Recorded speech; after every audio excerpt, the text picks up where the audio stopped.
My name is Gerry Pond, and I'm the chairman of Mariner Partners.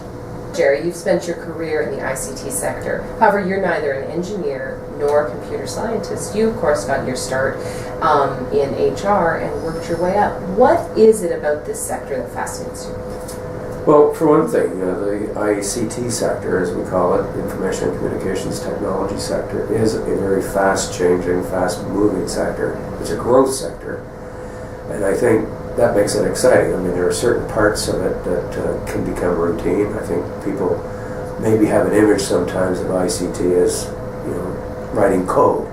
And there's some components of that can be very mundane, but the majority of the jobs in the ICT sector are exciting, fast-changing, and require the same skill sets, problem-solving skill sets that you would get in any applied science area. Beginning, NBTEL was a monopoly utility. It provided phone services. However, after you became CEO, it started to change, and you actually led the development of 9 new technology companies while at NBTEL. And since then, through Mariner Partners, you've also encouraged the development of startups. What's your attraction to these new ideas? Well, I think it's probably built into my software. Some people like to build from scratch, and I'm one of those persons. I like to build technology companies from scratch, even though, as you point out, I'm not a technologist. So it's the art of the new construction. It's where do we place the foundation, where are the supplies to make the building bigger, and in this case, the building is a company.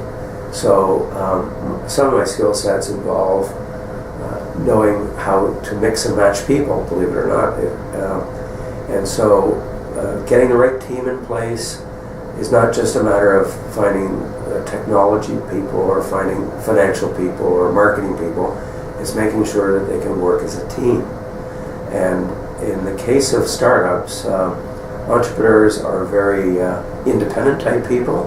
That gives them a huge leg up in building their company, but it also makes it sometimes more difficult to find the team that will work with the strong-willed entrepreneur. And so that's the space that I play in, and that's what I enjoy doing, is building the team and building the company, of course, at the same time.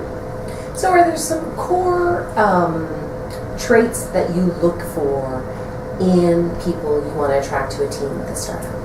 Oh, there are definitely core traits. The fundamental one that crosses all disciplines is integrity. And integrity is a fairly small word, but it has a lot of components to it in terms of what you're talking about. Obviously, honesty is a component there, but integrity is probably best summed up where if somebody says something, they will follow through on it, and their word is their contract. And they don't play games. So integrity is a fundamental requirement. After that, you get into the skill sets. Do you know your skill set area well? Can you execute on it? Can your ego take a little smashing here and there? And can your ego allow you to start in the broom closet instead of the executive suite? That kind of thing. And what makes St. John a good place to try to start a business? Well, I think we have these fundamentals correct. Our culture, our society here places a lot of value on integrity and a lot of value on these fundamental beliefs that you say what you mean what you say. That lets us start off on the right foot immediately. We also have a good diversity of companies in St. John. We have the manufacturing community. It's well known. We also have a fairly large IT community, communications and culture and arts community.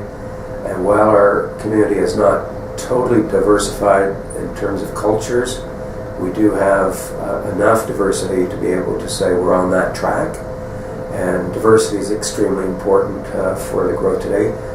Mariner Partners, well, it's a relatively small company. Our revenues last year were about $15 million.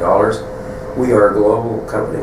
We sell and operate globally. So we need to understand the cultures of the world, the way business is done in those cultures, and it's important that we get some of that access locally so that we get to understand before we go to those countries what to expect and how to do business.